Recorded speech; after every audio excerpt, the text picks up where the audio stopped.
ఏంటంటే యేసు ప్రభు దగ్గరికి వచ్చిన తర్వాత బోధకుడా, నన్ను ఎవరు ఇంతవరకు ఇలా పొగడలేదు, నువ్వు నన్ను పొగిడావు, చాలా సంతోషము. ఎలా నడుస్తుంది మీ సంఘం, ఎలా నడుస్తుంది బోధ విని? ఎప్పుడైనా నన్ను కూడా పిలవండి, నేను కూడా ఏదో వర్తమానం ఇస్తాను అని ప్రభు చెప్పలా. ప్రభు చాలా వ్యతిరేకంగా మాట్లాడుతున్నాడు, చాలా వ్యతిరేకంగా ప్రభు చాలా చోట్ల కూడా అలాగే మాట్లాడుతూ వచ్చాడు.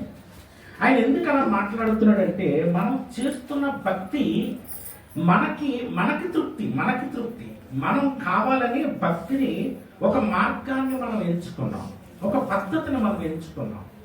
ఆ పద్ధతి ప్రకారంగా మనం భక్తి చేస్తూ, ఆ భక్తి మంచి భక్తి, అది దేవుడికి ఇష్టమైన భక్తి అని అనుకుంటున్నాం. కానీ వాక్యం అలా చెప్పట్ల. వాక్యం చాలా వ్యతిరేకంగా ఉన్నది మన భక్తికి. వాక్యంలో ఉన్నది ఉన్నట్టుగా చేయగలిగినదే భక్తి. ఆమేన్.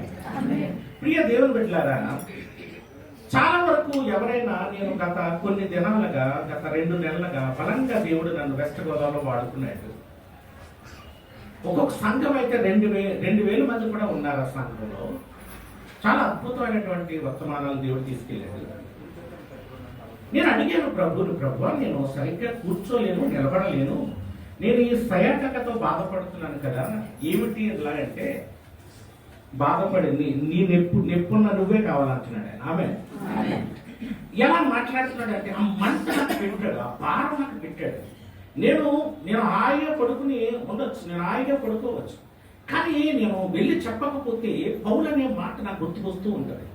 సువార్త నేను ప్రకటించకపోతే నాకు శ్రమ. నేను ఆయన ప్రకటించకుండా నేను బ్రతకలేదు. ఆయన్ని నేను ప్రకటించాలి. నాకు ఏ బాధ ఉన్నప్పటికీ కూడా ఆయనలో ఉన్న సంతోషాన్ని నేను పట్టుకున్నాను కనుక నేను ఆయన ప్రకటించకుండా ఉండలేదు. ఎన్ని గంటలైనా మీరు చెప్తే నమ్మరు. ఇది స్థానిక సంఘం కాబట్టి ఒక మాట చెప్పిన వాక్యానికి వెళ్తాను. ఇక్కడైతే మనకి కరెక్ట్గా లిమిటెడ్గా 30 నిమిషాలు 45 నిమిషాలు ఇస్తారు, కానీ 2 గంటలు కూడా నేను వాక్యం మాట్లాడటం జరిగింది. అంటాడు, అన్ని రికార్డెడ్ అయింది, అన్ని రికార్డ్ చేశారు. అందులో అంటాడు కదా, ఈయన వాక్యం మొదలుపెట్టి 2 గంటలైంది, మీకు తెలుసా? వాళ్ళకి తెలియదు అంట. ఏదో భయం కలిగింది. కారణమే మనకు ఆయన మాట్లాడితే టైం మనకి తెలియదు. నేను మాట్లాడితే విసుకొస్తుంది, చాలండి ఎంతసేపు మాట్లాడతారైనా, ఇంకా భోజనాలు కూడా చేయాలి మనం తర్వాత అని అంటారు. కానీ ఆయన మాట కనుక నన్ను చూడకండి దయచేసి. ఆయన మాట్లాడుతున్నాడు అన్నప్పుడు మీరు విన్నప్పుడు అన్ని కూడా అనుకూలించి కార్యాలు జరిగిస్తాయి.